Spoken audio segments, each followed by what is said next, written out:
Hello friends, Odisha शिक्षा दर्पण में आपको पुणी थे स्वागत जनाऊँगी। चलतु डेरी नक स्टार्ट करवा आज भिडियो आपण इंपोर्टाट अपडेट ओटीईटी एग्जाम को लेकिन पुणी विलंब होवार सूचना आसी कौन से अपडेट रही कम्प्लीटली मुझे भिडियो जनइबी। आपड़ जदि जड़े OTET aspirant S OTET aspirant तो भिडियो आपण बहुत इनफर्मेटिव रहिबो।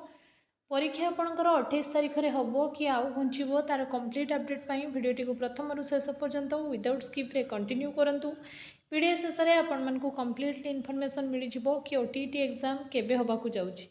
चलतु डेरी न करी स्टार्ट करवा आज वीडियो को स्टार्ट करने पूर्व सर्वप्रथम आपको ये कहबी चैनल जदि प्रथम थर पर विजिट कर चैनल को सब्सक्राइब करके जावाक बिल्कुल भूलिए नहीं। देखो समस्या आपंकर या कि गोटे दिन में दुईटी परीक्षा आपण मैंने जानी बोथ 28 तारीख में आपंकर आरआई अमीन एसएफएस जो आपंकर माने परीक्षा एग्जाम जो डेट घुंचिकी जेटा 20 तारीख में परीक्षा 28 तारीख को मैंने OSSC वेबसाइट भी आपंकर अपलोड करी आउ से सेम डे रे आपण मानकर ओटीईटी एग्जाम भी रही। तेणु छात्र छात्री एवं द्वंद्व आपण मानकर कौ एग्जाम देवे कहीं दुईटा एग्जाम दवाई समस्त को आपण मानकर पैसा देकिना अप्लाई करने पड़ुछि।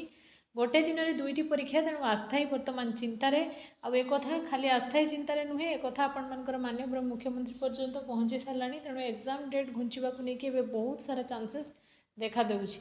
तेबे क्यों एग्जामटा घुंचब आपणकर आरआई अमीनो एग्जाम घुंचब ना आपणकर ओटीईटी एग्जाम घुंचब कहीं ना सेम एस्पिरेंट बोथ सेटा भी अप्लाई करटा भी अप्लाई करे आपण मैंने भी बहुत सारा चिंतार थे कि कौटा आपण परीक्षा देवाक जी आ कौटा देवे ना। राज्य में सरकारी चाकरी शिक्षकता क्षेत्र में कैरियर करने को प्रस्तुति कर हजार हजार आस्थायी आज अनिश्चितता भितर रही कारण गोटे दिन में आपणकर दुईटा परीक्षा अनुष्ठित होगापाई जाऊँ समय भी आपण सेम रही बहुत पिलांकर जेहेतु आप पैसा देकिना अप्लाई कर तो आपण मानकर मनी वेस्ट जाऊँगी आपण मानकर प्रिपेरेसन भी वेस्ट जाऊँगी। ओटीईटी परीक्षा एटा मध्य 3 थर घुंचला सरकार बोधे डिसीजन नहीं पारना कौ डेट्रे परीक्षा करेंगे एप्रोक्सीमेटली कैलेंडर देखिकी आपण मानकर सब जिनस को आखि आगे रखिकी गोटे डेट फाइनल करवा कथा किंतु सरकार मन इच्छा डेट आपण मानकर बीएससी फाइनल करुच्ची आउ बारंबार डेट को एक्सटेंड करने फल माने केठी ना केठी आस्थायी मानकर आपण मानकर माने मेंटाली हारास होउछंती। तेणु ए निष्पत्ति को सरकार खूब शीघ्र चेंज करेंगे आउ आशा रखा जाउछि आपण मानकर जो भी एग्जाम घुंचबो आशा रखा जाउछि आपनकर ओटीईटी एग्जाम में भी घुंची पारे। जदि घुंचे चैनल सहित को आपन सब्सक्राइब करके रखंतु टेलीग्राम चैनल सहित जोड़ी होकर रुहंतु। अपडेट आसवा मात्र मुझे निश्चय जनइबी। यहाँ आपंकर अलरेडी पेपर आर्टिकल भी आसी कौन आसी आपने देखी नि ए दिगरे दुईटी परीक्षा थी प्रार्थी द्वंद्व रही क्यों परीक्षार अंशग्रहण करेंगे और कौटा को छाड़े।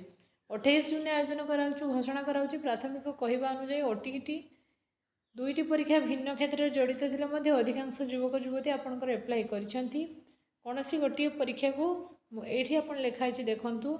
तेणु परीक्षा सूची परिवर्तन करने को आस्थायी मैंने सामाजिक गणमाध्यम आपंकर ईमेल माध्यम मुख्यमंत्री को हस्तक्षेप लड़ी जेहेतु मुख्यमंत्री पाखे अपडेट पहुँची तेणु एग्जाम आपन घुंचबार चांसेस बहुत अधिक अच्छी।